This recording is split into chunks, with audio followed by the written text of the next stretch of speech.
성경 말씀 읽다 보면 좀 헷갈릴 때가 있어요. 여러분, 제가 몇 가지 예를 들어 보겠습니다. 그 창세기 말씀에 보면 하나님께서 노아에게 방주를 만들라고 하시지 않았습니까? 방주를 잘 만들었어요. 근데 그 과정에 보면 정한 짐승, 정결한 짐승, 그 다음에 부정한 짐승을 이렇게 나누신 거 여러분 아시죠? 정결한 짐승은 암수 7쌍씩 태워라 이렇게 하셨어요. 부정한 짐승은 암수 1쌍씩 태우게 하셨습니다. 분명히 그렇게 나와 있는데요, 나중에 가서 보면 이게 조금 이상하게 기록되어 있습니다. 정결한 짐승도 암수 1쌍씩 탄 걸로 돼 있는 거예요. 그 앞에는 암수 7쌍씩 태우라고 그랬는데 왜 뒤에는 암수 1쌍씩 탄 걸로 돼 있을까? 이게 왜 안 맞을까? 이런 생각을 이제 하게 됐습니다. 그런데 윌리엄 반스라고 하는 어떤 작가가 있는데요, 그분이 소설을 썼는데 소설 제목이 좀 특이합니다. 10과 2분의 1 장으로 쓴 세계사, 그런 특이한 책이 있습니다. 제가 오래전에 그 책을 사서 이제 읽게 됐습니다. 그런데 여러분, 이 작가의 상상력이 놀라워요. 그 앞에 이렇게 읽어보면 그 소설인데 노아 방주 얘기를 하고 있습니다. 그런데요, 바로 그 얘기를 짚어내고 있습니다. 분명히 암수 7쌍씩 태우라고 그랬는데 왜 나중에는 암수 1쌍씩밖에 안 탄 걸로 돼 있느냐? 여러분이 줄리안 반즈라는 사람이 뭐라고 대답했는지 아세요? 7쌍씩 탔다는 거예요. 맨 처음에 7쌍씩 탄 게 맞는데, 여러분 방주에서 사는 게 어떨 거라고 생각하세요? 막 방주가 떠오르면서 수많은 사람이 다 수장당하고 노아와 그 아내와 그리고 그 가족들만 살아남았잖아요. 그러니까 그때는 감격이 넘쳤겠죠. 우리는 살았다, 하나님의 은혜로 구원받았다. 여러분, 이 방주를 흔히 뭐라고 표현합니까? 교회가 곧 방주라고들 얘기하죠. 여러분, 방주 영락호에 타신 거예요. 그리고 여기 구원을 받은 거예요. 그거 여러분 믿으십니까? 그런데요, 방주에 처음 탔을 때는 기쁨 충만하지만 계속 타고 있어 보세요. 짜증납니다. 나중에는. 왜 그런지 아세요? 맨날 보는 사람이 그 사람이에요. 새로운 게 없어요. 새로운 게. 저도 저희 교회에서 오래 있다 보니까 우리 교인들 심정도 이해가 돼요.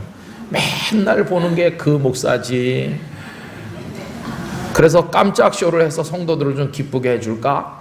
어떤 깜짝 쇼를 하면 될까요? 여러분, 다음 주에는 뭔가를 이벤트를 하겠습니다. 기대를 가지고 나오세요. 많이 모시고 오세요. 그럼 도대체 저 목사가 뭘 하려고 그러나? 그 다음 주엔 제가 가발을 쓰고 나오는 거예요. 이제 우와, 목사님 가발을 썼어. 뭐 좀 이렇게 새롭게 해보려고. 하도 지루하니까. 여러분, 부부가 결혼을 해도요, 얼마 못 살고 갈라지는 경우도 많아요. 사별을 하시던가. 그런데 이 목사는 와가지고 제가 27년이고 앞으로도 얼마나 버틸지 알 수 없으니까 이게 막 참 우리 교인들도 대단해요. 교인들.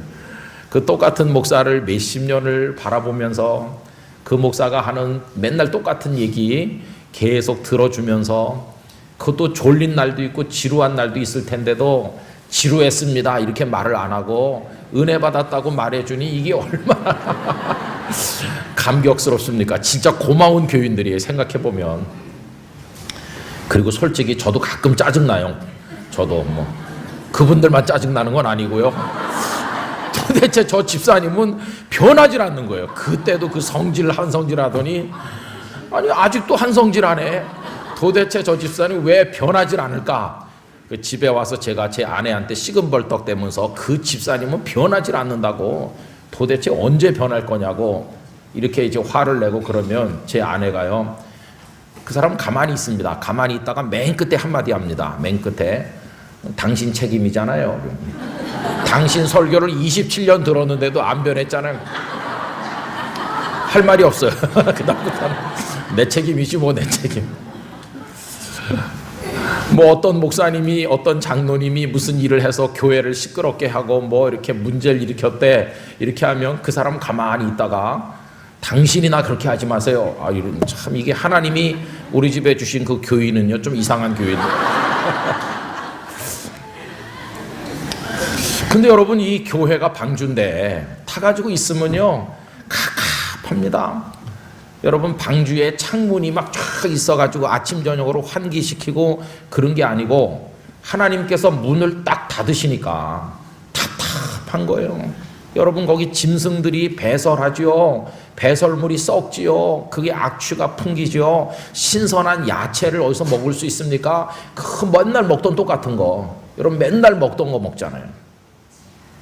이제 교회 오래 다니신 분들은 맨날 듣던 얘기 듣죠. 오늘도 뭐 예수님 사랑하라 그러고 그 다음 주에도 똑같은 얘기, 본문하고 제목은 바뀌는데 내용은 안 바뀌고 맨날 우리 목사들이 하는 게 그렇죠 뭐. 근데 여러분, 너무 그렇게 이제 우리 설교하는 사람들 미워하시면 안 됩니다. 왜 그러냐 하면요, 여러분이 해달라는 대로 해드리고 있는 중이에요. 왜 그런지 아세요? 그 찬송가에 보면 이런 거 있습니다. 주 예수 크신 사랑, 그 뒤에 보면 또 들려주세요. 늘 들려주세요. 평생에 들려달라고 그래요. 맨날 듣던 얘기. 그래서 저희도 참 괴롭지만 또 하고 또 하고 그러는 겁니다. 아시겠습니까? 그러니까 너무 욕하지 마세요. 근데 여러분, 방주 생활이 이게 지루하기가 짝이 없는 거예요. 그러니까 이 교회라고 하는 구원의 방주에 타서 처음에는 행복했는데 짜증난다. 맨날 그 장로님, 그 권사님 똑같은 뭐 달라지는 것도 없고 뭐 맨날 그 성경 보고 똑같은 얘기나 하고 지루하잖아요. 좀 새로운 게 없으니까. 그래서 이제 어떤 사람이 방주 바깥으로 탈출하면 어떻게 될까요? 교회 바깥으로 나가면 그 영혼을 사탄이 집어먹는 것이, 괴롭고 힘들어도, 짜증나고 힘들어도요, 여기서 버티시기 바랍니다. 여기서 버텨야 돼요. 여기서. 그래서 그 소설가의 얘기는 이거예요. 거기 하도 그 8식구가, 노아의 식구가 짜증나고 답답하고 그러니까 화나고 그럴 때마다 그 함이, 셈이, 야벳이 와갖고, 아버지, 우린 맨날 먹는 거 먹고 너무 답답한데 어떻게 한 마리 잡아 먹을까요? 그래갖고 이제 그 노아가, 그러자, 한 마리 잡아 먹어, 잡아. 이래가지고 정결한 짐승을 다 잡아 먹었대요, 그 안에. 이래가지고 다 잡아먹고 이제 하나님 앞에 보고를 해야 되는데 문서 위조를 해가지고 애초부터 암수 한 쌍씩만 탄 걸로 그렇게 위조를 했다는 거예요. 다 잡아먹고. 그 작가의 상상력이 아주 재밌잖아요. 근데 성경에 보면 이게 앞뒤가 안 맞는 게 좀 있습니다. 예를 또 하나 들면 이런 게 있습니다. 여러분, 제가 질문을 드려보겠습니다. 모세가 말을 잘하는 분이었을까요? 언변이 없는 분이었을까요? 그렇죠, 여러분. 그렇게 알고 있죠. 뭘 보고 그렇게 알고 있습니까? 그 출애굽기 3장 4장 거기 보면 떨기나무 거기 하나님 나타나셔가지고 모세야 너 가서 내 백성 건지라 그러니까 모세가 핑계 대는 게 저 말할 줄 모릅니다 이러잖아요. 그죠? 그리고 우리 대부분이 다 모세가 말할 줄 모른다 이렇게 생각하시죠. 근데 여러분, 그렇지 않습니다. 사도행전 7장에 가보면 기독교 최초의 순교자이신 스데반 집사님의 긴 설교가 나옵니다. 근데 그 중에 보면 역사를 쭉 훑어 내려가시면서 말씀하는 가운데 모세는 언변에 능하다 이렇게 나옵니다. 말과 행위에 능한 분이라고 나와요. 스데반 집사님의 설교 속에. 그것도 성경에 있는 겁니다. 사도행전 7장에 분명히 있다니까요. 제가 몇 해 전에 우리 교단 총회를 모여가지고 아침에 경건회를 하는데 저보고 설교를 하라고 그래서 우리 목사님, 장로님, 총대들에게 설교를 했어요. 그리고 그 얘기를 했습니다. 모세가 말을 잘하는 분이었을까요? 잘 못하는 분이었을까요? 하니까 여러분들처럼 대답하시더라고요. 근데 사도행전에 스데반 집사님의 말에 의하면 모세께서 아주 뛰어난 분이라고 나오는데, 그럼 똑같은 성경 한 권에 출애굽기에서는 말할 줄 모른다고 그랬고 사도행전은 말을 잘한다고 그랬고 어떤 게 맞는 거냐? 둘 다 성경 말씀인데 이렇게 여쭈어 보니까 다들 유구무원이 올시다 그러면서 가만히 계시더라고요. 여러분 어떻게 생각하세요? 제가 이 말씀 가지고 야, 왜 다를까? 어느 날 성령께서 제 마음에 지혜를 주셨습니다. 아주 중요한 게 그 속에 있는 걸 발견하게 됐습니다. 출애굽기 3장 4장 거기서 말을 못한다고 하고 있는 이가 누굽니까? 모세 자신이죠. 자신. 이게 중요한 겁니다. 자기가 자기 얘기를 할 때는 하나님, 저 재주가 없어요. 저 말 잘 못해요. 저 능력이 없어요. 이렇게 말하는 게 그게 정상이라는 거예요. 하나님, 저만큼 말 잘하는 사람 있으면 나와보라고 하세요. 이건 마식한 사람이에요. 그래 제가 그때 총대들에게 설교를 하면서 다시 쓰는 이력서라는 제목으로 설교를 했습니다. 모세가 40살에 이력서를 써서 하나님께 냈어요. 하나님, 저 주먹의 힘도 세고요. 저 무술도 많이 배웠고요. 저 애굽의 궁궐에서 군사들을 어떻게 조련하는지, 전술은 어떻게 펼치는지 저 그런 거 다 배웠고 저 훈련 잘 받은 준비된 백성의 지도자감입니다. 그러면서 이력서를 하나님 앞에 냈어요. 백성을 내 손으로 구원할 수 있습니다. 이렇게 저를 하나님의 사람으로 채용해 주십시오. 그랬더니 하나님께서 그가 나이 40살에 쓴 이력서를 구겨가지고 쓰레기통에다가 버렸어요. 그리고 미디안 광야로 쫓겨간 거예요.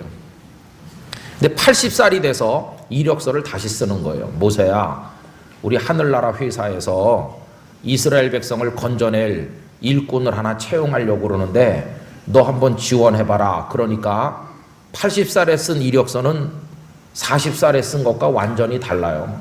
하나님, 저는 말도 할 줄 모르고요. 저는 능력도 없고요. 저는 못합니다. 이렇게. 근데 80살에 다시 쓴 이력서를 하나님께서 귀하게 보시고 그를 채용하신 거예요. 이스라엘의 지도자가 되라. 그래서 제가 총대 목사님 장로님들께 여기 다 교단 대표로 노회를 대표해서 오셨는데 우리가 우리 자신에 대해서 하나님 앞에 말할 때는 하나님, 제가 무슨 자격이 있어서 목사가 됐고 장로가 됐습니까? 제가 무슨 자격이 있어서 노회 대표로 여기 오며 총회의를 할 수 있겠습니까? 하나님, 저는 부족해요. 그렇게 말하는 게 맞는 겁니다. 우리 다 그렇게 말합시다. 그렇게 말하면 하나님이 우리를 기뻐하실 겁니다. 이렇게 말씀드렸어요. 그리고 사도행전 7장에 모세께서 말씀을 잘한다는 얘기는 그건 누가 하는 얘기입니까? 스데반이 하는 얘기잖아요. 그건 모세 본인이 아니시잖아요. 그래서 스데반 집사님께서 모세를 두고 말할 때 우와, 그분은 말씀도 잘하고 못하는 게 없지. 이건 남이 해주는 말이에요. 여러분, 그래서 우리가 우리 자신을 말할 때는 겸손해야 됩니다. 겸손해야 돼요.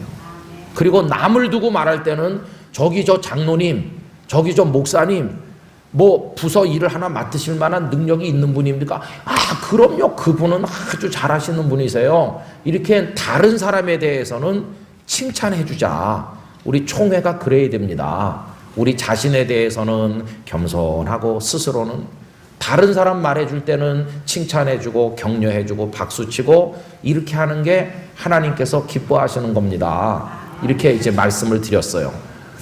여러분, 성경에 서로 다른 내용이 나오지만 이게 충돌하는 게 아니고 가만히 기도하면서 생각해 보니까 그 속에 절묘한 조화가 있다는 사실을 깨닫게 됐어요. 여러분, 성경에 이처럼 앞뒤가 안 맞는 이야기 같지만 가만히 읽어보면 놀라운 진리가 숨겨져 있는 말씀들이 참 많이 나와요. 성경 말씀이 재밌습니다. 그런데 오늘 읽은 본문, 그것도 그래요. 여러분, 산상기도회 목사가 와서 설교를 하는데 오늘 본문을 보면서 좀 이상한 생각 안 하셨어요? 아니, 저 목사가 우리 여기 지금 다 나이 많은 분들이 많은데 갑자기 무슨 이혼 뭐 어쩌고 그런 걸 읽어, 이렇게 이상한 생각이 드셨을 거예요. 근데 오늘 저는 뭐 이혼하라 하지 말라 그 얘기를 말씀드리려고 그런 게 아니고요. 이 이야기를 통해서 하나님 아버지와 우리 사이의 근본적인 관계를 생각해 보려고 하는 겁니다. 그럼 여러분, 오늘 말씀을 한번 점검을 해봐야 되겠죠. 3절에 보니까 바리새인들이 예수님께 와서 예수님을 시험하듯 질문을 하였습니다. 뭐라고 질문합니까? 이거는요, 몰라서 정말 예수님께 배우고 싶다 하는 마음으로 묻는 게 아니고 왜 물었다고 그랬습니까? 시험하는 거예요. 얼마나 교만한 질문입니까? 그래가지고 물어봅니다. 어떤 이유가 있으면 그 아내를 버리는 것이 옳으니까? 이게 무슨 말이겠어요? 예수 선생님, 이혼해도 됩니까? 안 됩니까? 이렇게 물어보는 거예요. 그랬더니 예수님께서 대답하십니다. 4절, 5절, 6절 다 같이 다시 한번 읽어봅시다. 예수께서 대답하여 이르시되 사람을 지으시니가 본래 그들을 남자와 여자로 지으시고 말씀하시기를 그러므로 사람이 그 부모를 떠나서 아내에게 합하여 그 둘이 한 몸이 될지니라 하신 것을 읽지 못하였느냐? 그런즉 이제 둘이 아니요 한 몸이니 그러므로 하나님이 짝지어 주신 것을 사람이 나누지 못할지니라 하시니. 아멘. 이혼하라는 거예요? 하지 말라는 거예요? 그렇죠. 누가 정하신 겁니까? 그렇죠. 거기 뭐라고 그랬습니까? 4절에 사람을 지으신 이가, 사람을 지으신 이가 하나님이시잖아요. 하나님께서 정하셨어. 이혼하면 안 돼. 이렇게 둘로 하나를 만드셔서 살게 하신 분이 하나님이시야. 그러니까 절대 이혼 불가. 이렇게 예수님께서 말씀하셨어요. 근데 이걸 지금 예수님이 말씀하시지만 예수님이 누구십니까? 우리 삼위일체 하나님을 알잖아요. 그러니까 사람을 지으시니 그러면 성부 하나님이신데 요한복음 1장 1절에 보면 태초에 그 세상을 지으실 때 독생자 예수님이 거기 같이 계신 거 아니에요. 그죠? 말씀이신 그분이. 그러니까 하나님 아버지께서 이혼하지 말라고 하셨어. 이렇게 말씀하지만 사실은 이게 누구의 뜻이기도 할까요? 예수님의 뜻이기도 한 거예요. 이혼 절대 안 된다. 자, 그런데요. 그러자 이 바리새인들이 금방 들고 나옵니다. 참 바리새인들이 문제예요. 7절 여짜오되 아 그렇습니까? 그러면서 가면 되는데 꼬투리를 꼭 붙여요. 꼬투리. 여짜오되 그러면 어찌하여 모세는 이혼 증서를 주어서 버리라 명하였나이까? 여러분 이 바리새인들이 누굴 들고 나옵니까? 모세를 들고 나와요. 아 그렇습니까? 근데 왜 모세 선생님은 이혼해도 된다고 그랬을까요? 이렇게 들고 나오는 거예요. 여러분 이 바리새인들은요 율법에 올인하는 사람들이잖아요. 율법을 연구도 열심히 하고 지키려고 애도 쓰고 율법 없이는 못 사는 사람들입니다. 그런데 그 율법을 하나님께서 누구를 통해 주셨나요? 모세를 통해 시내산에서 말씀하시고 주셨잖아요. 그러니까 이 사람들은 모세를 막 하나님 수준으로 생각하는 거예요. 하나님. 여러분 이스라엘 백성들이 모세를 얼마나 대단한 사람으로 여겼는지 그 증거가 하나 있습니다. 모세가요 시내산에 하나님의 부르심을 받고 올라가요. 십계명이랑 받아 가지고 오려고. 근데 늘 자신들의 눈앞에 보이던 모세가 안 보이니까 이 백성들이 어떻게 됐습니까? 금방 불안해졌습니다. 불안한 나머지 아론에게 와서 우리를 인도할 모세가 안 보인다. 우리를 인도할 신을 만들라. 이래서 그들과 부하하는 동안 이 아론이 사람들에게 금붙이 가져오게 해가지고 뭘 만들었습니까? 그렇죠. 금송아지를 떡 만들고 이게 너희들을 애굽에서부터 인도해낸 앞으로 인도해갈 너희들의 신이라고 이 어처구니 없는 짓을 벌이잖아요. 그리고서 막 먹고 마시고. 여러분 이거 보세요. 모세가 눈에 보일 때는 안심됐어요. 근데 모세가 며칠 안 보이니까 금방 뿌리채 흔들려요. 여러분 하나님을 믿는 겁니까? 모세를 믿는 겁니까? 이게 위기인 것이. 오늘도 우리 한국교회도 그런 부분이 영 없다고는 말할 수 없어요. 유능한 목사님, 유능한 장로님들이 계시는데 우리는 하나님을 믿는 거지 유능한 어떤 특정인을 믿는 게 아닌 것입니다. 유능한 어떤 특정인이 눈에 안 보여도 그분이 세상을 떠나도 하나님은 영원하시다. 할렐루야. 우리는 하나님을 믿는 거예요. 하나님. 그런데 눈에 보이는 어떤 사람, 눈에 보이는 어떤 환경을 믿다 보면 하나님을 믿는 마음이 이게 흐려지고 마는 것이죠. 이 백성들이 그런 위기에 처했어요. 그 정도로 모세를 대단하게 생각했던 것입니다. 그리고 신명기 34장에 보면 모세께서 세상을 떠나셨어요. 그런데 거기 무슨 구절이 있습니까? 특이한 말씀이 있죠. 모세의 무덤이 어디 있는지를 모른다. 왜 그 얘기가 성경에 있을까? 왜 무덤이 어디 있는지 모른다고 했을까? 여러분 이상하지 않습니까? 여러분 이 이스라엘 사람들이 지금 어디서 400년 넘게 살다 나옵니까? 애굽에서. 애굽은 뭘 제일 잘 만드는 나라입니까? 무덤 만드는데 세계 최고입니다. 그들이 만든 산보다 더 높은 무덤이 뭡니까? 그게 피라밋을 만들었잖아요. 무덤 만드는데 도통한 사람들이. 이 사람들이 거기서 수백 년을 살았으니까 아마 그 바로 왕들의 무덤, 그 피라밋을 만들 때 가서 노동을 했는지도 몰라요. 돌도 나르고. 근데 모세가 지금 하나님처럼 생각되는 그런 백성들 아니겠어요? 근데 그 모세가 죽으면 무덤을 만들자 모세를 위해서 이러면 아마 모르긴 몰라도 피라밋 같은 무덤을 하나 만들었어요. 여기 모세의 무덤이다. 그러면서 그들이 누구를 섬겼을까요? 모세를 섬기죠. 모세 종교가 나오는 거예요. 모세 종교. 그런데 성경은 그 무덤이 어디 있는지 알지 못한다는 거예요. 그 말을 다른 말로 바꾸면 알 필요도 없다는 것이에요. 왜? 그는 너희들과 똑같은 인생에 불과하니까. 너희들이 알아야 될 분은 오직 하나님 아버지 한 분이시다. 하나님 아버지만 알면 그걸로 충분하다. 그리고 이제 여호수아 1장으로 넘어가면 하나님께서 여호수아에게 말씀하죠. 내 종 모세가 죽었으니 그러니 너는 이제 일어나서 백성들을 데리고 가라고 얘기하는 거예요. 여러분 모세는 죽고 여호수아가 등장해도 또 나중에 여호수아가 세상 떠나고 그 다음 다른 사람이 등장해도 영원히 변치 않는 분 여호와 아버지 하나님이신 것입니다. 여러분 이게 이제 모세 이야기거든요. 자, 그러니까 이런 정도로 이스라엘 백성들은 모세를 대단하게 생각하면서 우상처럼 여겼어요.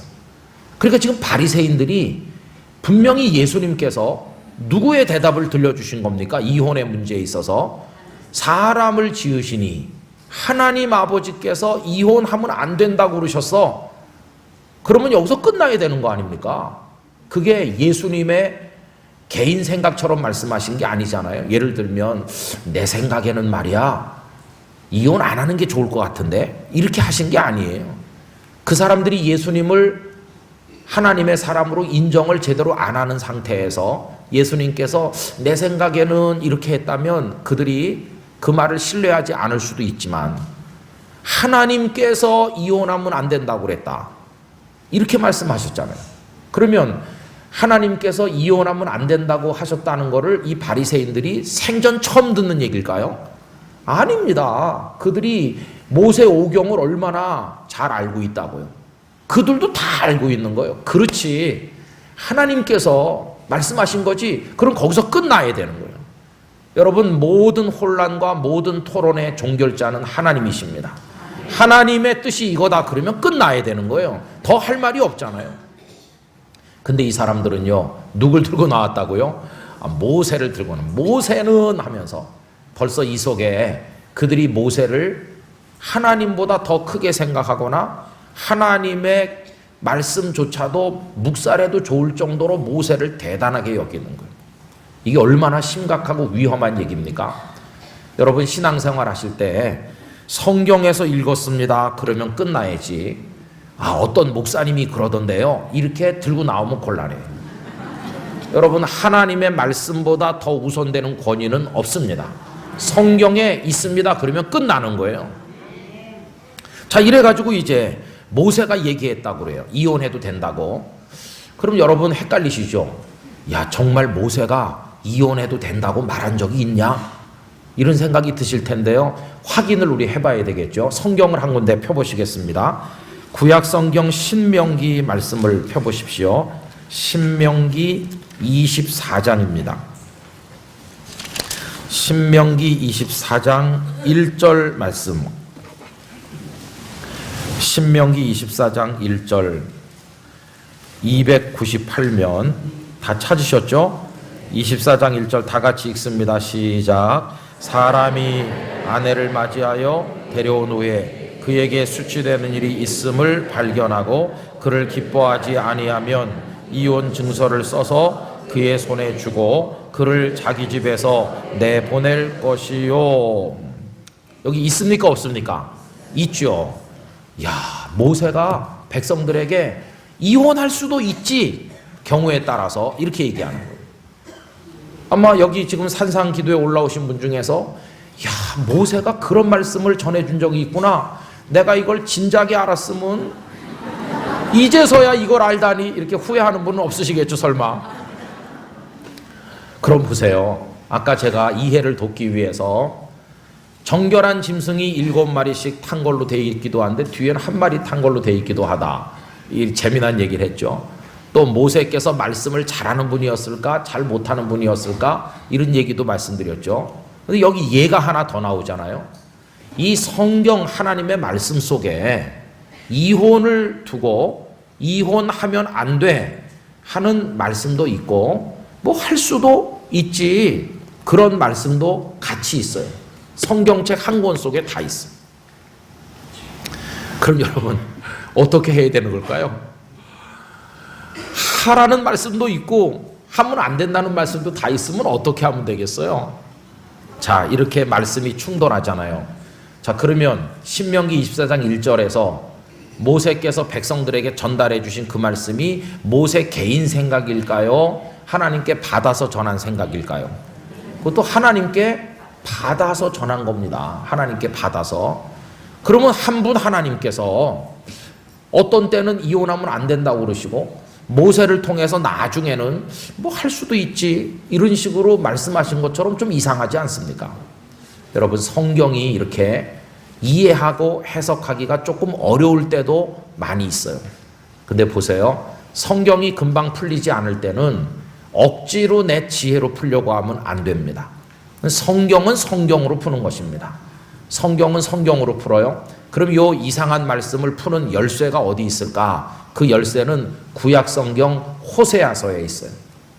여러분, 이제 제가 말씀드린 거 한번 들어보세요. 호세아 선지자 아시죠? 북왕국 이스라엘의 선지자였습니다. 그런데 어느 날 하나님께서 호세아야, 네 하나님, 너 장가 들어야 되겠어. 그러지 않아도 저도 가려고 하고 있어요. 너 누구한테? 요 뒷집 사는 마리아한테 가려고 하는데요. 안 돼. 너 저 앞동네 사는 고멜한테 장가 들어라. 그 여자는 아주 음탕하다던데요. 소문난 사람인데요. 그래도 그 여자랑 하라니까. 여러분, 그게 선지자였어요. 그럴 때 저는 마리아랑 이미 미래를 약속했는데요, 이렇게 토를 안 달고 이 호세아가요 고멜과 결혼했어요. 야, 요번에 산상 집회 가니까 김 목사가 그러는데 원래 호세아가 마리아를 사랑했었대. 이런 얘기는 하면 안 됩니다. 그 성경에 없는 얘기예요. 그 잘못 말하면 제가 이단으로 되는 수가 있어요.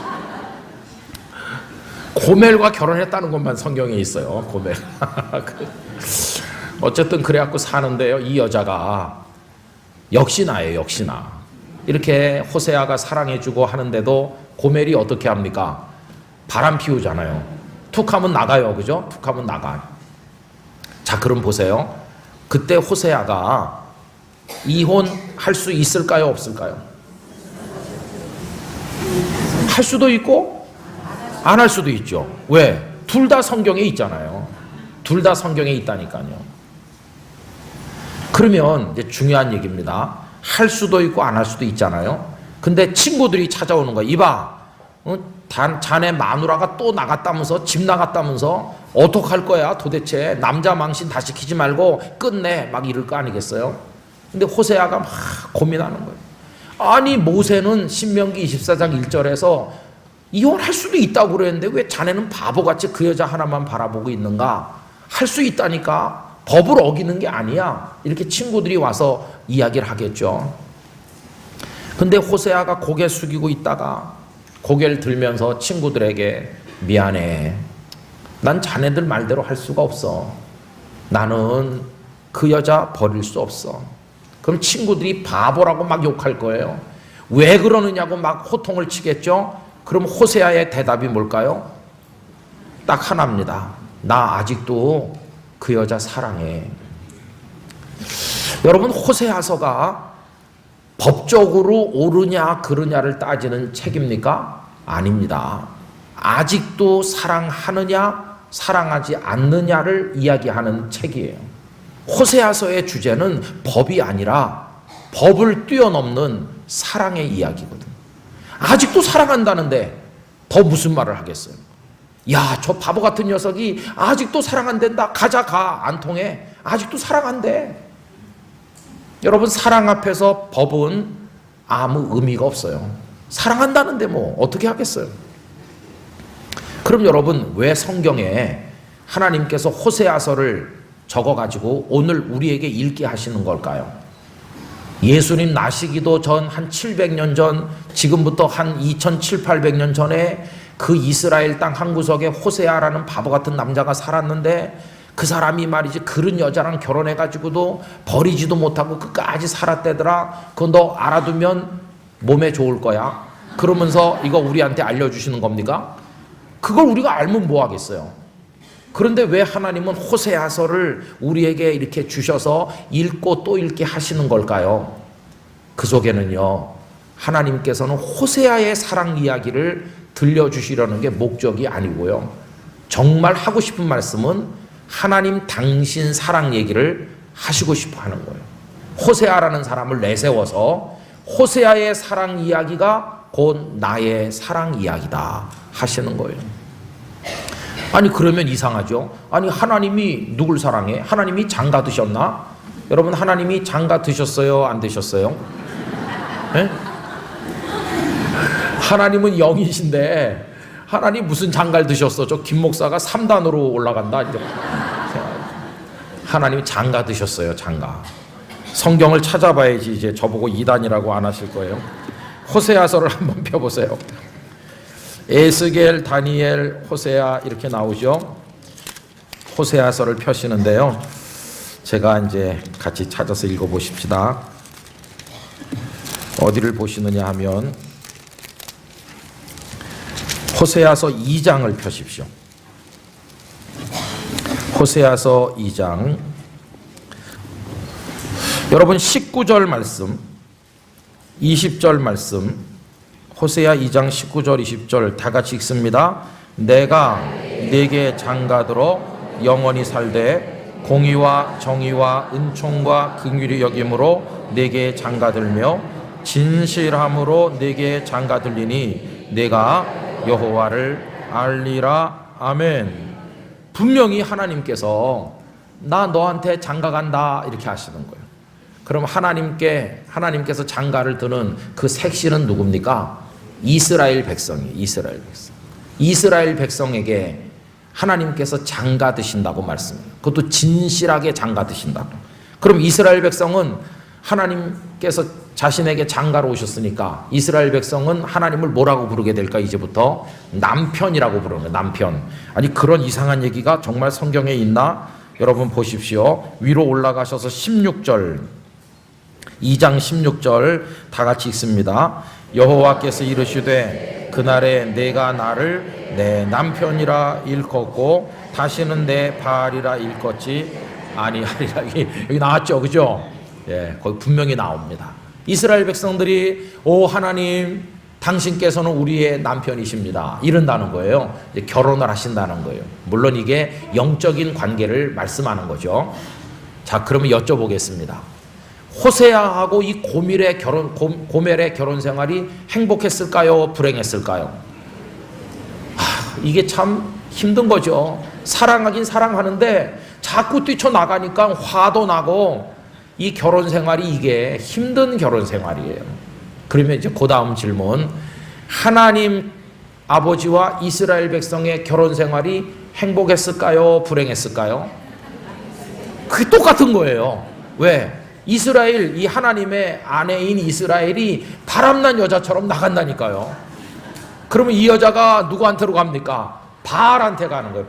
바알 신에 가서 바알, 오 마이 러브 바알 막 이러는 거예요. 바알에게 가는 거예요, 자꾸.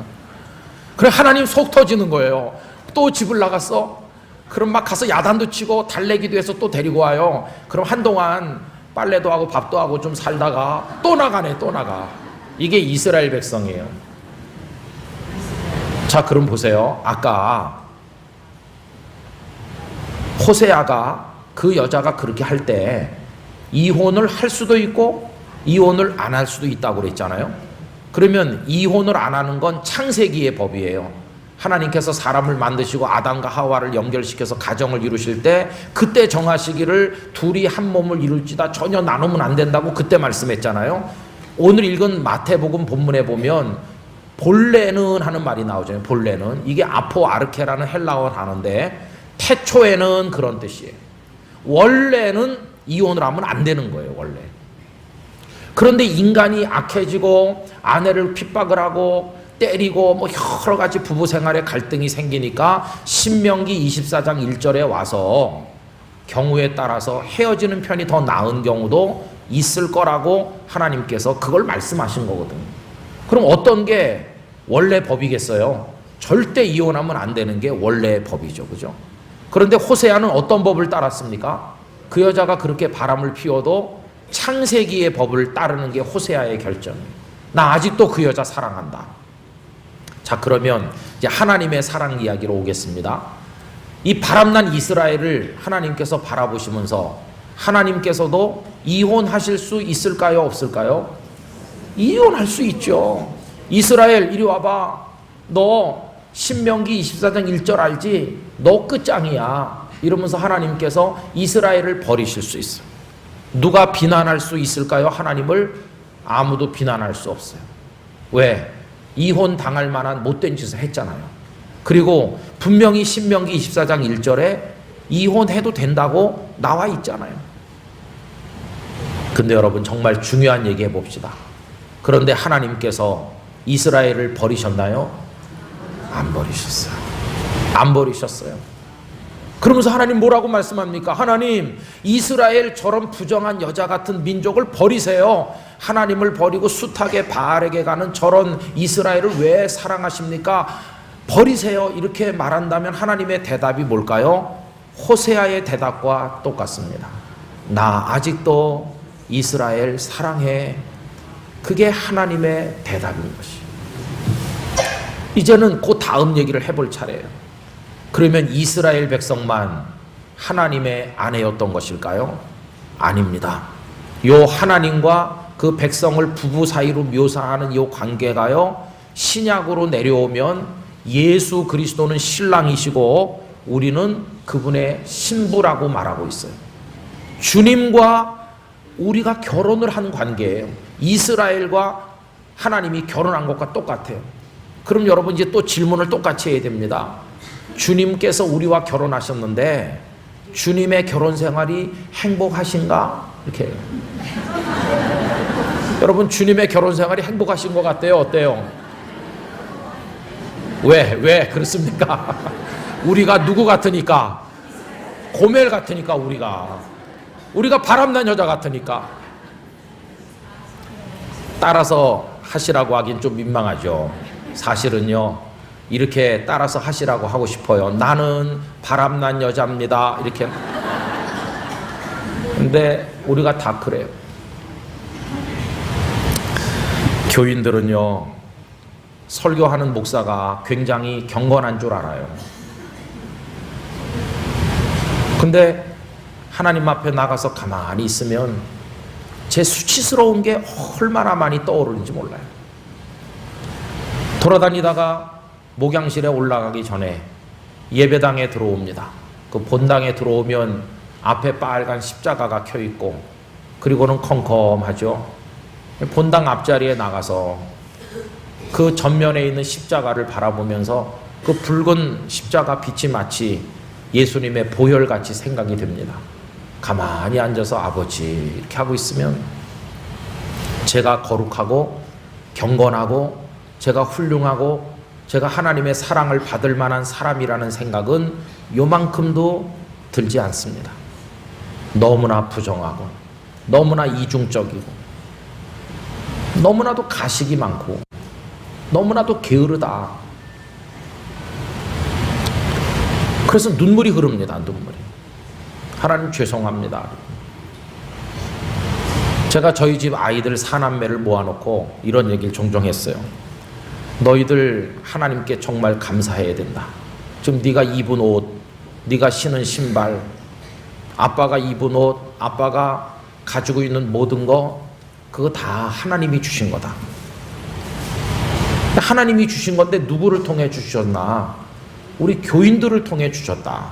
교회에서 목사님 가정 생활하라고 생활비를 주고 뭐 부족한 게 없는지 늘 살펴주시고 다 그 돈을 가지고 너희들 운동화도 샀고 옷도 샀고 그런 거다.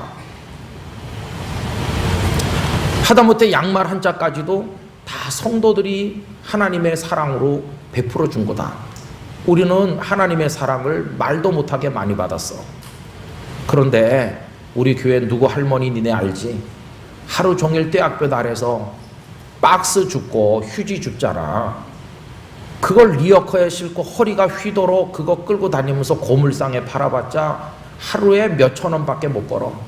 그 몇천 원밖에 못 버는 할머니가 11조 헌금을 바쳐가지고 그 11조 헌금으로 우리를 먹여주는 거야, 교회에서. 너네 그거 잊어버리고 살면 사람이 아니야. 그렇게 얘기해 줍니다. 그리고 이런 얘기도 했습니다.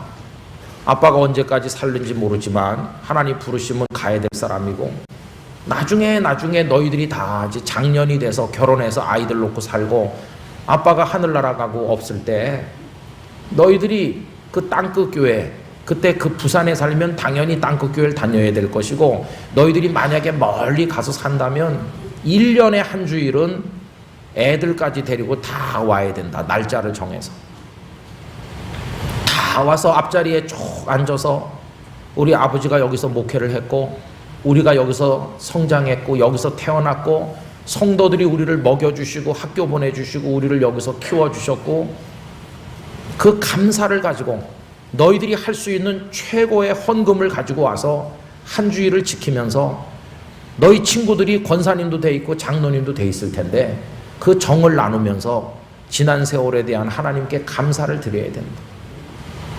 절대로 그 하나님의 은혜와 사랑을 배반하면 안 된다. 그런 얘기를 우리 애들한테 자주 합니다. 그리고 교인들한테도 말씀드리곤 했어요. 제가 이렇게 허우대가 멀쩡하게 여기 서 있는 건 여러분들의 사랑의 결과입니다. 여러분들의 은혜로 제가 먹고 살고 여기까지 왔습니다. 그런데 저는 여러분들에게 제대로 해드리지 못하고 있습니다. 제가 참 부끄러운 게 많습니다. 어떤 교인이 위독하다는 전화 연락이 와요. 근데 그때 만사를 제쳐놓고 가야 되는데 뭐 저는 다른 스케줄도 또 있어요. 그래가지고 제가 못 가고 우선 부목사님이 가셔서 기도해주고 내가 내일 가볼게요. 근데 그날 밤에 세상을 떠나시는 거예요. 그럼 너무너무 죄송한 거예요. 그날 밤이 아니면 기회가 없는 건데 내일 가서 뵙겠다고 하는 게 그냥 그렇게 끝나고 만 것입니다. 제가 하는 거는 가서 장례식 예배를 드려드리는 것밖에는 하는 게 없으니 너무나 부끄럽잖아요. 뭐 그런 것부터 시작을 해서 제가 마음속으로 남을 미워하는 거, 뭐 실수했던 거, 뭐 이런 것들이 그 십자가 불빛 앞에 앉아 있으면 다 생각나요. 사람들은 너보고 한 교회에서 오래 목회하면서 말썽 없이 꾸준히 잘한다고 말하는 사람도 있는지 모르지만 내가 볼 때 너는 숱하게 집을 나갔던 부정한 여인과 같다. 나는 너에게 일편단심 사랑을 베풀고 너를 지금까지 지켜주고 그러는데 너는 내 앞에서 바람난 여자와 같았을 때가 많았다. 나 너를 수십 번 수백 번 버릴 수 있었어. 신명기 24장 1절대로 너랑 갈라설 수 있었는데 그래도 너 아직도 여기 이렇게 있는 거 왜 그런지 알아? 내가 신명기 24장 1절대로 안 하고 태초의 법에 따라 너를 붙들어 놓고 있기 때문이야. 나 아직도 너 사랑해. 그렇게 말씀하시는 주님의 음성이 마음에 들리는 거예요. 그러면 그 본당에 앉아가지고 눈물을 쭉 흘리면서 오늘 제가 여기 앉아 있는 것이 아버지의 은혜이군요.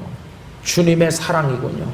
내 사랑은 더럽혀졌고 내 사랑은 왜곡되고 병든 사랑이 됐는데 저를 향한 주님의 사랑은 여전히 순도 100%에 조금도 변함이 없는 참 사랑이군요. 그 사랑 감사합니다. 마음에 감동이 밀려오는 거예요. 그러면서 또 사랑의 고백을 해요. 아버지 사랑합니다. 사랑합니다 나의 예수님, 사랑합니다 아주 많이요, 사랑합니다 나의 예수님, 사랑합니다 그것뿐이에요. 눈물이 쭉 나요. 그러면서 주님을 사랑해야지, 주님이 내 남편이신데. 저 같은 남자보다 여성 교우님들이 훨씬 주님을 잘 믿을 수 있을 것 같아요. 정서적으로. 그렇죠? 우리 영락교회 성도 여러분, 여러분이 바람난 여자와 같다는 거 인정하실 수 있으세요? 그 인정하실 수 있습니까? 그 인정할 수 있어야 됩니다. 근데 우리가 어떻게 아직 이 자리에 남아 있을 수 있을까요? 하나님께서요, 신명기 24장 1절을 적용하지 않으시고 본래부터 있는 그 법을 따라 우리를 버리시지 않았기 때문이에요. 우리가 잘나서 그런 게 아니에요. 그래서 우리가 오늘 저녁에 여기 있다는 것입니다. 그런데 황당무계한 경우가 많아요. 교인들이 먼저 하나님을 향해 협박을 해요. 하나님, 내가 원하는 대로 안 해주시면 신명기 24장 1절 아시죠? 내가 하나님 버릴 수도 있어요. 이런 교인도 있어. 참 기가 막혀요. 별 희한한 교인들 많습니다. 집사님은 집사님인데 좀 안 된 말로 잡사이거나 나이롱인 경우도 있어요, 가끔. 그래서 제가 화가 났어요. 하나님, 뭐 집사님이란 분이 일은 1년에 교회를 반밖에 안 오고 말이죠, 주일 성수도 안 하고. 오늘 제가 그 집에 신방 가는데요, 제가 가서 바른 소리 하고 오겠습니다. 제가 세례 요한처럼 회개하라 이렇게 하고 오겠습니다. 절대로 봐주지 않고 오늘은 정신이 바짝 들도록 내가 하고 오겠습니다. 전의를 불태워요. 내가 승리하리라. 오늘 가서 확실하게 이제 신방대원들하고 가요. 근데 참 이게 묘해요, 세상 일이. 그런 사람일수록 맨발로 뛰쳐나오는 것처럼 목사를 환영하네. 막 저 동네 밖에까지 와서 목사님 어서 오세요 막 이렇게 하고요. 그래가지고 이제 제 전의를 꺾는 거예요. 그래가지고는 막 방석이 얼마나 쿠션 좋은 방석을 주는지 막 그게 한참 내려가. 방석이 쿠션이 너무 좋아. 그리고 기도가 끝나면 목사님 목이 마르시죠? 뭐부터 드시겠어요? 오미자차부터 무슨 차 쭉. 제가요 목사님 오신다고 도배도 새로 했는데요, 막 이러면서 막 신방대원들 막 환영하고 그래요. 그럼 벌써 이게 회개하라, 이게 전의가 반은 사라져. 그 다음에 차를 우선 목부터 축이고 예배드리시죠. 그런데 이게 딴 데서 못 먹어본 진귀한 거, 뭐 강원도 설악산에 도사가 캐낸 뭘로 이렇게 그런 거 한 잔씩 먹고 나면 다 취했어요. 예배드리겠습니다. 그래, 예배드리. 찬송가 뭐 좋아하세요? 저는 맨날 교인들한테 물어봐요. 찬송가 뭐 좋아하시느냐고. 그리고 찬송가 부르는 동안에 하나님 말씀이 생각나게 해주시거든요. 근데 한 번은 새신자 집에 갔더니 이분이 50몇 장을 좋아한다고 그러대요. 펴보니까 아무도 아는 사람이 없는, 한 번도 안 불러본, 무척 당황했던 적이 있었습니다. 그 이제 이 집에 물어봐요. 찬송가 뭐 좋아하시느냐? 그러면은 뭐 복의 근원 강림하사 이런 거 좋아한다고 그래요. 그럼 복의 근원 이거 부르고 그 다음에 이제 이분이 복의 근원 대신 하나님을 좋아하는구나. 그러면 이제 복 받으라는 성경 말씀을 읽고, 하나님은 복 주시길 원하시는 분이신데 집사님 가정에 복이 넘치기를 바랍니다. 그리고 가족들 이름 불러가면서 축복기도 세게 해주고, 그리고 이제 축도하고, 그 다음에 끝난 다음에 또 맛있는 거 먹고, 그 다음에 그 집 대문 밖에 나오면서 오늘도 실패했다. 회개하라고 그래야 되는데 오늘도 실패한 거예요. 주일 변변히 못하고 집사 관두던지 이렇게 해야 되는데 복 받으라고 잔뜩 해주고, 하나님 오늘도 내가 넘어갔습니다. 그 이상한 음료수에 쏘갔습니다. 그리고 그 다음 주에 교회를 안 와요. 신방도 받은 사람이 교회를 안 오면 어떡합니까? 그래서 목사님한테 그거 왜 안 오셨대요? 그러니까 지난주 집에서 드린 걸로 때운대요.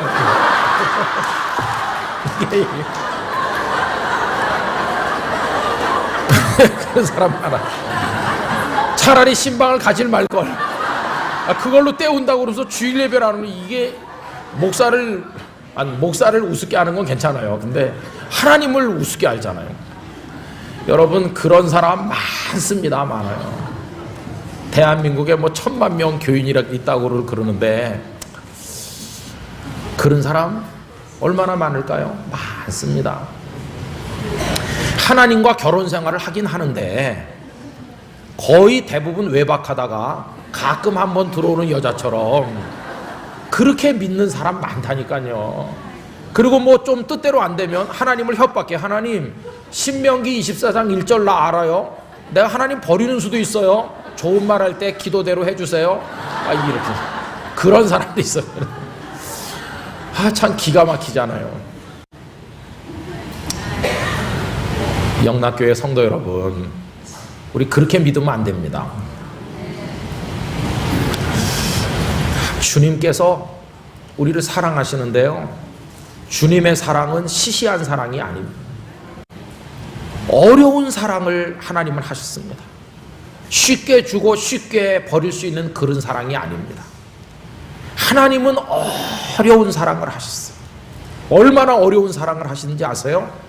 독생자 예수님을 십자가에 버리듯 할 정도로 희생해 가면서 우리를 사랑하셨어요. 하나님께서 우리를 향한 사랑은 아주 어려운 사랑이었어요. 근데 우리는 하나님을 쉽게 사랑하려고 그래요. 쉽게. 여러분, 저는 오늘 오신 분들에게 부탁드립니다. 하나님을 어렵게 사랑하십시오. 어렵게 사랑하셔야 됩니다. 힘든 사랑을 하셔야 됩니다. 쉬운 사랑은 누구나 할 수 있습니다. 교회를 예수님의 몸이라고 합니다. 그러면 예수님의 몸 중에서 맨날 돌아다니니까 먼지가 쌓여서 냄새나고 더러운 부분이 어딜까요? 발입니다. 그러면 여러분들이 몸된 교회를 사랑한다고 하실 때 발을 사랑하시기 바랍니다. 영락교회 발이 어딜까? 아무도 냄새 난다고 먼지 묻었다고 가까이 하지 않는 예수님의 몸된 교회의 발은 어딜까? 그 발은요, 아무도 안 하려고 하는 일, 귀찮게 생각하는 일, 하기 힘든 일, 꼭두 새벽부터 나와야 되는 일, 돈 드는 일, 어려운 일 해봤자 속된 말로 광도 안 나는 일, 했는지 누구도 알아주지도 않고 박수 한 번 안 쳐주는 일, 그런 일이 발에 해당되는 일입니다. 여러분, 예수님의 발을 씻겨드리시기를 바랍니다. 어려운 사랑을 해야 되는 거예요. 왜 그렇습니까? 주님도 먼저 내 발을 씻겨주셨으니까. 제자들의 발을 씻기는 그 대목에 가면 주님께서 내 발을 씻기시는구나. 오늘 낮에도 식사하면서 목사님들하고 얘기했습니다마는 발을 씻겨준다는 건 놀라운 것입니다. 여러분, 갓난에 한 4-5살, 7-8살 될 때까지는 아빠 엄마가 발을 씻겨줍니다. 그러나 크면 다 자기가 자기 발 씻지 아무도 발을 씻겨주지 않습니다. 금술 좋은 부부는 가끔 발을 씻겨주기도 한다고 그래요. 그러나 그런 경우는 천연기념물 수준일 거고 대개는 다 자기가 씻어요. 자기가. 그 세상의 남자들 그것도 힘들어서 양말만 던지고 그냥 자는 사람도 많다고 그러죠. 그런데 누가 내 발을 씻겨준다고 해보세요. 그 발이 부르트고 울퉁불퉁하고 냄새나고, 그런데 자, 발을 내밀어라 그러면서 이렇게 보듬어 안아주고 쓸어주고 물에다 씻겨주고 눈물이 안 나겠어요? 저희 교회는 새가족 수료 예배를 오후 예배 시간에, 저녁 예배가 아니고 저희 4시에 드리는데요. 그럼 그 기간 동안에 그 공부를 다 마치고 수료하는 분들이 앞에 나와서 쭉 앉으면 대야를 갖다 쭉 놓고 우리 장로님이나 권사님이나 안수 집사님들이 나와서 새신자들 발을 다 씻겨줍니다. 그리고 무릎을 끌어안고 축복 기도를 해줍니다. 우는 사람이 많아요. 어른 되고 나서 누가 내 발을 씻겨줬었나. 그러면서 어떤 분은 막 눈물을 흘려요. 그리고 이제 발 씻겨주신 권사님이 그 젊은 처녀의 발을 씻겨줬으면 이제 내 딸이나 마찬가지야. 또 조금 나이 적은 이제 내 동생처럼 지내. 우리 교회에서 만나면 반갑게 지내고, 그럼 내가 기도해 드릴게요. 이렇게 하고 그럼 관계가 맺어지잖아요. 그 저도 발을 가끔 씻겨 드립니다. 저는 언제 하냐 하면 임직식 할 때 장로님, 권사님, 안수 집사님 내일 주일날 임직식을 한다. 장로 장립 이렇게 하면 그 전날 토요일 날 오후 4시에 오시도록 합니다. 장로님들이 다 오시고 1시간 동안 간절한 말씀과 더불어 예배를 드리고 시모 장로님들은 내 기도하고 섬기는 분들이 대야에 물을 떠서 계속 날라요. 그리고 저는 그 다음날 임직받은 분을 수십 명 되는데 한 사람씩 한 사람씩 제가 발을 다 씻겨줍니다. 몇 시간 걸립니다. 몇 시간. 다 씻겨드리면서 평소에 못했던 얘기, 그분을 늘 오랫동안 여러 해 교회에서 보면서도 제 가슴에 담아두고 말 못했던 얘기들을 그분과 가까이 앉아서 발을 씻겨주면서 얘기합니다. 집사님, 내일이면 안수 집사가 되는데, 내일이면 장로님이 되는데, 내일이면 권사님이 되는데 내가 이런 말 하고 싶었어요. 칭찬도 해주고 위로도 해주고 그렇게 힘든 상황에 버틴 집사님이 참 대단해요. 내가 존경합니다. 그런 말도 하고 조금 듣기 거북한 말도 하고 이렇게 하면서 발을 씻겨줘요. 도망도 못 가요. 내가 발 꽉 잡았으니까.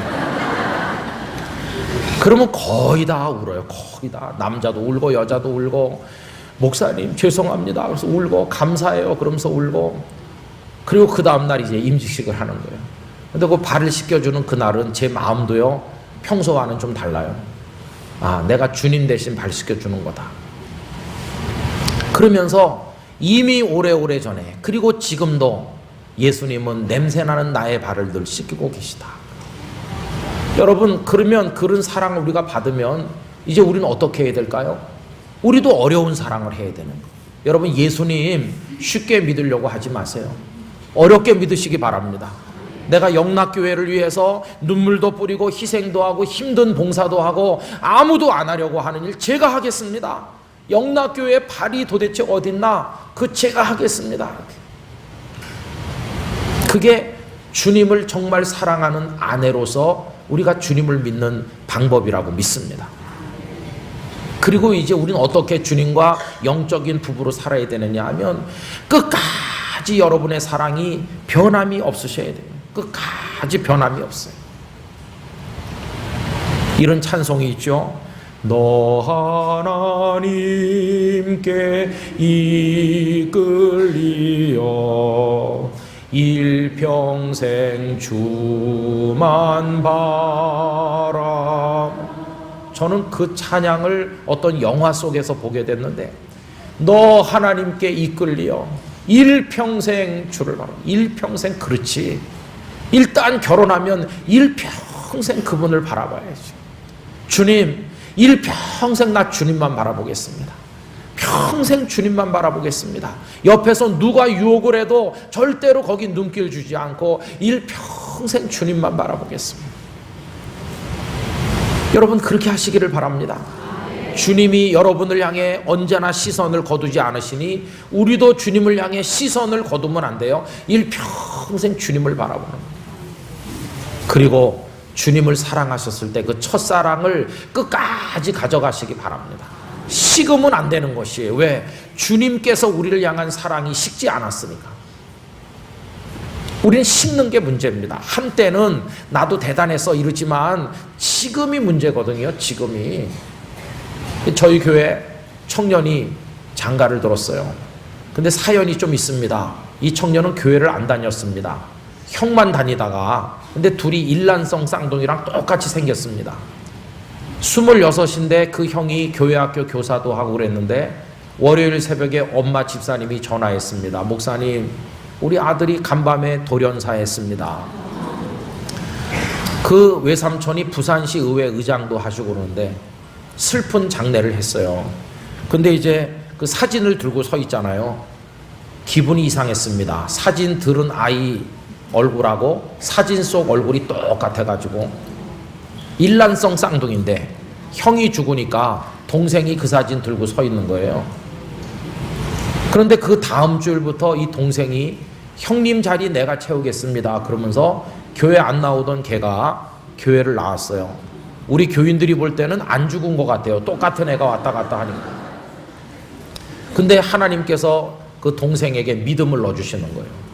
그래가지고 신학교에 들어가게 됐어요. 그래서 영도에 살면서 김해에 있는 부산 장신대를 다니는데 그 신대원에 들어가기 직전에 우리 교회에서 성장한 처녀랑 결혼을 했어. 청년부에서 만나가지고. 그래가지고 제가 물어봤습니다. 너 먼데 그 어떻게 다닐래? 그러니까 아유 목사님 걱정 마세요. 그 자기 부인 얘기하면서 아침에 새벽밥 해준대요. 그래? 새벽밥을 해준대? 6시 반에 나가야 될 텐데 해준대요. 그래서 한 주간 후에 물어봤어요. 밥 해주더나? 그랬더니 5시 전에 깨서 된장찌개 끓이고 해가지고 해주더라는 거예요. 정말 그 새색시가. 이야, 그 제가 끝에 한마디 붙였어요. 좀 있어봐라. 이제 몇 달 후에 아기가 생겼어요. 그래갖고 이제 여기 이렇게 배가 불러오잖아요. 요새도 밥 해주나? 요새는 못 해줍니다. 그럼 어떻게? 그 전날 해놓은 거 먹고 가요. 깨긴 깨요. 그래서 잘 갔다 와 자기야 이렇게 한대요. 그 다음에 아기를 낳습니다. 드디어. 요새는 뭘 먹고 다니는데 콘프레이크요. 너 갈 때 콘프레이크 먹고 갈 때 깨긴 깨? 안 깨요? 안 깨 이제는 아기 끌어안고 그냥 자는 거예요. 신랑이 콘프레이크를 먹고 갔는지 알지도 못해. 알지도. 여러분 그래서 제가 위로받았습니다. 네 색시라고 다르겠냐. 여러분 사람은요 여러 가지 이유로 인해서 첫 모습을 유지를 못해요. 변하잖아요. 그죠? 그 집사님이 그렇게 신실했는데 아니 안수 집사님 되더니 딴 사람으로 변했어. 이러면 참 곤란한 것이에요. 그죠? 우리 목사님이 처음에 부임해 올 때는 참 겸손하고 그랬는데 27년 있더니 이상하게 됐어. 저보고 그럴까봐 그게 두렵거든요. 아까 저희 집에 있는 이상한 교인 얘기를 했는데요. 이제 제가 뭐 이렇게 어떤 목사님이 연세가 드시면서 이상하게 욕심이 많이 생겨가지고 뭐 이랬다더라 이렇게 하면요. 가만히 듣고 있다가 당신이나 그렇게 늙지 마세요 이렇게 말을 해요. 그래서 찌르는 가시가 있습니다. 근데 그게 축복의 가시죠. 당신이나 그렇게 하지 말라는 그 교인이 아주 괜찮은 교인이죠. 근데 여러분 사람은 변하는 거예요. 처음에 부임할 때는 참신하고 두렵게 생각하면서 열심히 했는데 그 다음에는 이게 달라지는 거예요. 제가 그 부산의 교회 부임에 가니까 사택이 준비가 안 돼 있었어요. 살림살이를 놓을 데가 없어서 교회 창고에다가 한 3분의 2는 놓고 임시 거처에다가 필요한 것만 꺼내놓고 살았어요. 그런데 목사가 화요일날 이사를 왔는데 장로님들은 그냥 주일날부터 나오라고 그래요. 그래도 궁금하잖아요. 한 번도 어떻게 생긴 교회인지도 모르고 갔으니까. 교인들이 목사가 이사 온 줄 아는데 손바닥만한 조그만 교회에서 그래도 내가 새벽 기도도 안 가고 있으면 되겠나. 그래서 그 다음날 수요일 새벽에 그 임시 사택에서 교회까지 가는데 한 7분 정도 걸어서 가면 걸렸어요. 성경책을 들고 약간 이렇게 가파르진 않고 완만한 언덕길 비슷한데 거길 이렇게 걸어서 갔습니다. 근데 무슨 뭐 바다 안개인지 뭔지 뭔가 이렇게 뿌옇게 끼었는데 그때 그 어슴푸레하게 보이던 그때 그 성경책 들고 앞으로 목회하게 될 그 교회 예배당을 향해서 가던 그 첫날 새벽 발걸음을 제가 잊을 수가 없어요. 그 걸어가면서 설레는 마음, 두려운 마음, 어떤 교회일까? 여기 교인들은 어떤 사람들일까? 내가 가서 제대로 할 수 있을까? 주님 잘할 수 있게 해주세요. 새색시 처음 시집 온 것 같이 가서 저 뒤에 앉았어요. 근데 전도사님께서 새벽 기도회를 인도하는데 그때 목사님이 저희 교회는 없었습니다. 부목사님 없는. 근데 인도하시는데 그 전도사님은 얼굴이 약간 졸리게 생겼습니다. 눈이 있는 것 같기도 하고 없는 것 같기도 하고 그렇고. 근데 그 전도사님이 희끄무레한 형광등 아래서 지하실 조그마한 데서 하는데 사람도 몇 사람 나오지도 않고 뭐 그렇게 그냥 이렇게 하더라고요. 그래서 그 다음 날부터 제가 교회에다 얘기를 했습니다. 제가 왔으니까 내일 새벽부터는 제가 하겠습니다. 며칠 놀아봤자 뭐 생기는 것도 없고 제가 하겠습니다. 그랬더니 소문이 쫙 퍼지는 거예요. 새로운 목사가 내일 새벽부터 한대. 그래가지고 성도들이 제가 어떻게 생겼는지 궁금하니까요. 온 거예요. 그럼 그날부터 이제 했어요. 그때 그 성도들과 첫날 새벽 기도회를 말씀을 통해 나누는 그때 그 마음이 지금 남아있나? 그때 정말 설교 준비 열심히 하고 이분들의 영혼이 내 손에 달려있다 생각하고 하던 그 마음 변치 않았나 정말? 아니면 세월 많이 지나고 알 거 다 알고 모를 거 모르고 뭐 하여튼 뭐 친하게 밥그릇이 몇 개인 것까지도 알고 그러니까 이제는 막 편해졌으니까 막 대충 때우는 거 아닌가? 그런 생각을 해보면 저 자신이 많이 색깔이 변했다는 걸 느낄 때가 있어요. 사랑이 자꾸 변질돼 가는 거예요. 여러분, 주님이 우리를 변함없는 사랑으로 사랑하신다면 이제 우리도 변치 않는 사랑으로 주님을 사랑해야 될 줄 믿습니다. 끝까지 사랑하세요. 첫사랑 잃어버려서 책망받은 교회 생각나시죠? 어느 교회일까요? 에베소 교회죠. 칭찬받을 일도 많지만 첫사랑 버렸다. 여러분, 제가 여러분들에게 시를 하나 읽어드리려고 이거 전화기를 들고 나왔는데요. 그 시는 이겁니다. 첫 마음으로 끝까지 하자는 거예요. 정채봉 선생님이 쓰신 첫 마음, 아시는 분이 많으실 겁니다. 이걸 들으시면서 주님을 향한 첫사랑, 그걸 한번 생각해 보세요. 1월 1일 아침에 찬물로 세수하면서 먹은 첫 마음으로 1년을 산다면, 학교에 입학하여 새 책을 앞에 놓고 하루 일과표를 짜던 영롱한 첫 마음으로 공부를 한다면, 사랑하는 사이가 처음 눈이 맞던 날의 떨림으로 내내 계속된다면, 첫 출근하는 날 신발끈을 매면서 먹은 마음으로 직장일을 한다면, 아팠다가 병이 나은 날에 상쾌한 공기 속에 감사한 마음으로 몸을 돌본다면, 개업날의 첫 마음으로 손님을 언제고 돈이 적으나 밤이 늦으나 기쁨으로 맞는다면, 세례 성사를 받던 날에 빈 마음으로 눈물을 걱정이며 교회에 다닌다면, 나는 너, 너는 나라며 화해하던 그날의 일치가 가시지 않는다면, 여행을 떠나던 날 차표를 끊던 가슴 뛰임이 식지 않는다면, 이 사람은 그때가 언제이든지 늘 새 마음이기 때문에 바다로 향하는 냇물처럼 날마다 새로우며 깊어지며 넓어진다. 그런 짧은 시가 있어요. 여러분, 주님을 언제부터 사랑하셨습니까? 언제부터 주님을 위해 살기로 결심하셨습니까? 그 첫 마음이 세월과 함께 때가 묻고 다 변질돼서 이제는 껍질만 남아있는 경우는 없습니까? 옛날보다 유창하게 기도하고 옛날보다 아는 것도 많아졌고 나 영락교회 손바닥 보도 다 알아 이러지만은 주님 부를 때 여러분의 눈에 눈물이 아직 남아있습니까? 그 구원받은 감격이 남아있습니까? 그게 우리의 가슴에 지금 안타까움으로 남아있는 것이죠. 여러분, 저도 목회를 해보니까요, 맨 처음에 가서 설교할 때는 발발 떨고 그랬는데 이제는 뭐 사람이 수천 명 있든 수만 명 있든 이제 그런 거 완전히 벗어났어요. 이제는 아주 잘해요. 가서 말도 잘하고요. 할 말 다 하고 그래요.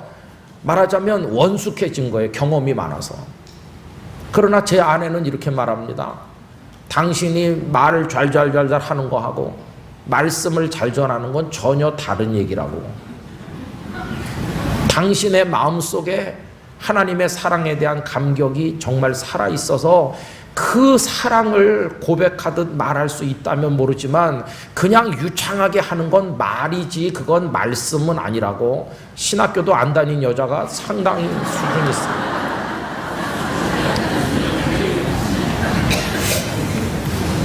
여러분, 주님을요 그렇게 사랑하시게 되기를 기원합니다. 우리도 이제 변하면 안 되겠어요? 끝까지 사랑해야 돼요. 왜? 주님이 그런 사랑으로 우리를 사랑하셨기 때문에. 그리고 여러분, 사랑하면 불평이 없어야 되는 거예요. 그죠? 사랑 안 하니까 불평이 생기지요. 정말 사랑하면 다 멋있는 거예요. 튀어나온 호까지 사랑스럽대요. 사랑하면. 그런데 우리는 뭐 이 핑계 저 핑계 하면서 불평을 늘어놓잖아요. 이게 사랑이 식었다는 뜻이에요. 저는 영락교회 성도님들이 옛날 얘기를 하는 분이 한 분도 없길 원합니다. 신앙은 언제나 현재가 중요할 뿐입니다. 과거에 나도 한때 그 여자를 사랑했었다, 이거는 마음 아픈 얘기입니다.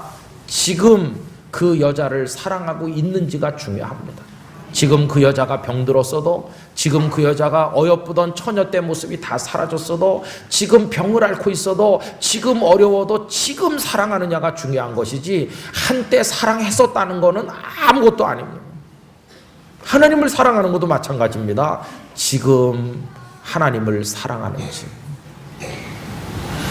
저는 우리 오늘 올라오신 여러분들이 예배당에 가서 앉기만 해도 가슴에 눈물이 흐르는 분들이 되시기를 바랍니다. 아버지 감사해요. 이 예배 자리, 내 자리 주신 하나님을 찬양합니다. 목사님 설교를 들으면 이 얘기를 어디서 들을 수 있겠나, 예수님의 이야기 듣고 싶은 사람 북한에 많아도 못 듣는데 나는 이렇게 마이크를 통해 낭낭하게 들리는 소리를 들으면서 얼마나 감사해. 이 성경책을 펴서 이렇게 읽으면요, 이게 하나님께서 내게 보낸 러브레터가 아니에요. 이거 보면서 눈물이 방울방울 떨어지고, 그리고 불쌍한 교인 보면 그 교인보다 내가 이렇게 사는 거 감사해야 되고, 하나님을 모르고 술에 취해 비틀거리는 사람 보면 새술에 취하게 하신 하나님의 영광을 찬송해야 돼요. 나 같은 사람에게도 뭘 하라고 맡겨주신 게 이게 얼마나 감사한지. 저희 교회는 토요일마다 성도들이 여러 명 나와서 화장실부터 구석구석 청소를 다 합니다. 관리 집사님이 간암을 앓고 있어서 일하기 어렵기 때문에 사임하려고 하는데 성도들이 계속 계셔달라고 그래가지고 그냥 계속 계시면 청소 우리가 할게요. 전 참 고맙게 생각합니다. 관리 집사님이 아프니까 그만두게 하자 이렇게 안 하고 그냥 계시게 하자. 도저히 안 될 때까지 계시게 하자. 그리고 이제 우리가 청소하자. 그래가지고 뭐 권사님들도 나오고, 어떤 권사님이 애기들이 예배 드리는 방을요 걸레로 막 닦고 또 닦는 거예요. 대걸레로 술술 할 수도 있는데 빨아가지고 막 이렇게 했어요. 권사님 왜 이렇게 하세요? 여기는 갓난 애기들이 오니 우리 교회에서 제일 위생적이고 깨끗해야 됩니다. 우리 집 아랫목 닦듯이 제가 닦는다는 거예요. 그러면서 하는 말, 나가서 제가 이거 닦는 거 봤다고 절대 말하지 말아주세요. 아무도 모르게 해주세요. 토요일 오후에 유아실에 누가 들여다보겠습니까? 아무도 안 들여다보죠. 그냥 제가 여기 계속하게 해주세요. 저 이거 할 수 있어요. 그래서 그동안 얼마나 하셨어요? 뭐 5년밖에 안 했어요. 근데 하늘나라 가는 그날까지 하게 해주세요. 어떤 남자 집사님은 집사 된 지 얼마 안 되는데 나중에 위암이 걸렸어요. 위암 앓으면서도 토요일 날 와서 화단 청소하고 이렇게 했어요. 간암 걸려서 돌아가신 어떤 안수 집사님은 간암 치료 받으면서도 와서 그 교회 그거 뭐 나무에 가시 같은 거 정리하고 가지 튀어나온 거 정돈하는 거 사다리 타고 올라가 그거 손수 다 하고, 그리고는 그분이 어떤 때는 제 차를요 광약을 발라서 반짝반짝 닦아놓고 타이어에도 그 뭐 바르는 거 있다고 그것도 발라가지고 타이어가 새 타이어 같이 해놓고 제 차를 그냥 깨끗이 닦아놔요. 집사님 왜 이렇게 하십니까? 내가 그냥 하고 싶어서 하는 거예요. 내가 몇 번 더 해드리겠습니까? 그 집사님 돌아가신 걸 보니까 눈물이 나요. 누가 이렇게 해주시겠나? 여러분 그게 다 뭐겠어요? 월급을 드리나요? 우리가 뭐 상을 드리나요? 아무것도 없어요. 주님을 향한 그분들의 사랑인 것이, 왜? 주님의 사랑 너무너무 많이 받았으니까 이제 내가 주님을 사랑할 차례가 아니겠어요? 여러분 그런 분들을 보면 존경심이 들어요. 목사보다 하나님을 10배 100배 더 사랑하는구나.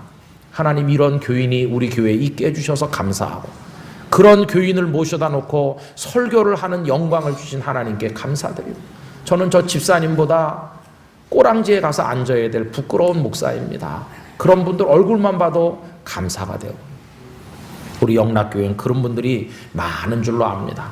여러분 주님은 우리의 남편이십니다. 신명기 24장 1절 다 지워버리시기 바랍니다. 그런 걸 이제 다 버려야 됩니다. 우리에게 있는 유일한 법, 본래의 법 하나만이 있을 뿐입니다. 주님을 사랑했으면 영원히 사랑하고 변함없이 사랑하고 있는 거 다해 사랑하고 모든 걸 다 투자해서 사랑할 따름인 것입니다. 왜요? 주님이 먼저 우리를 그렇게 사랑해 주셨기 때문인 것입니다.